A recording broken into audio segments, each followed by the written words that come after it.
Hi മക്കളെ, അപ്പോൾ നമ്മൾ അരിത്തമെറ്റിക് പ്രോഗ്രഷൻ എന്ന് പറയുന്ന ചാപ്റ്ററിൽ ഒരു ചെറിയ ഷോർട്ട് കട്ട് പറയാൻ പോവുകയാണ്. ഇത് വളരെ സിമ്പിൾ. നോക്കി, നിങ്ങൾക്കൊരു അരിത്തമെറ്റിക് പ്രോഗ്രഷൻ തന്നിട്ടുണ്ട് 5, 8, 11 എക്സെട്ര. എന്നിട്ട് നിങ്ങളോട് 10th ടേം കണ്ടുപിടിക്കാൻ പറഞ്ഞു. 10th ടേം കണ്ടുപിടിക്കാൻ പറഞ്ഞാൽ നിങ്ങൾ ഒന്നെങ്കിൽ 10th ടേം എന്ന് എഴുതും, അല്ലെങ്കിൽ A10 എന്ന് എഴുതും അല്ലേ.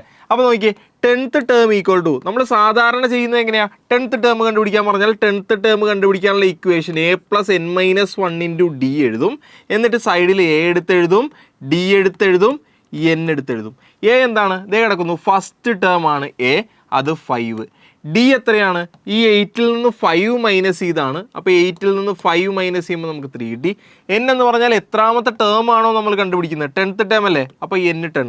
ഇത് ഡയറക്റ്റ് പ്ലേസ് ചെയ്താണ് നമ്മൾ കണ്ടുപിടിക്കുന്നത്. അതൊന്ന് നമുക്ക് കണ്ടുപിടിച്ച് നോക്കാം. നോക്ക്, A എന്ന് പറഞ്ഞാൽ 5 വന്നു, പ്ലസ് N എത്രയാണ്? 10 വന്നു. 10 - 1 × D എത്രയാണ്? 3 വന്നു. അപ്പോൾ 5 + 9 × 3 എന്ന് വന്നു. അപ്പോൾ 5 + 27 എന്ന് വന്നു. ഫൈനൽ ആൻസർ 32 വന്നു. ഓക്കെ അല്ലേ? ഇങ്ങനെയാണ് നമ്മൾ സാധാരണ ചെയ്യുന്നത്. ഇനി ഇതിനൊരു ഷോർട്ട് കട്ട് ഉണ്ട്. നിങ്ങളൊരു ടേം കണ്ടുപിടിക്കാൻ പറഞ്ഞാൽ നിങ്ങളോട് ഏത് term, 10th, 20th, 15th, 26th ഏത് ടേം കണ്ടുപിടിക്കാൻ പറഞ്ഞാലും അത് നമുക്ക് വളരെ എളുപ്പത്തിൽ ചെയ്യാവുന്ന ഒരു രീതിയുണ്ട്. അതായത് നമുക്ക് 10th ടേമിന്, അല്ലെങ്കിൽ 10th ടേം വേണ്ട, 5th ടേമിനെ നമുക്ക് A+4 ടൈംസ് കോമൺ ഡിഫറൻസ് എന്ന് എഴുതാം. എന്താണ്? 5th ടേമിനെ A+4D എന്ന് എഴുതാം. 6th ടേമിനെ A+5D എന്ന് എഴുതാം.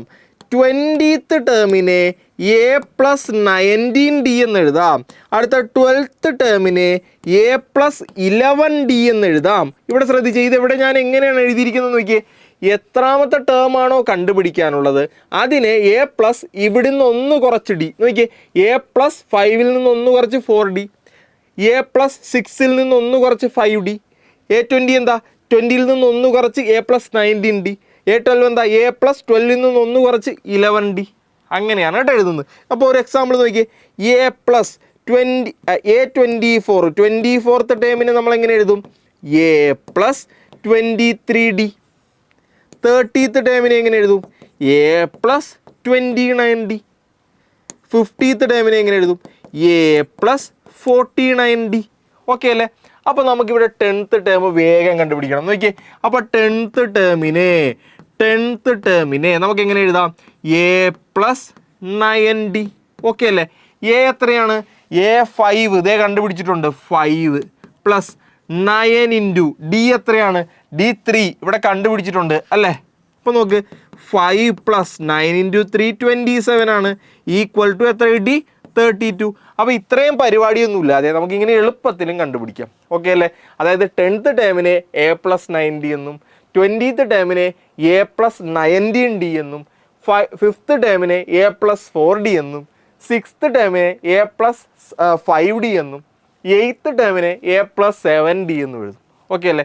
അങ്ങനെയാണെങ്കിൽ നിങ്ങൾക്കുള്ളൊരു ചോദ്യം, 15th ടേമിനെ A15 15th ടേമിനെ നമ്മൾ എങ്ങനെ എഴുതും?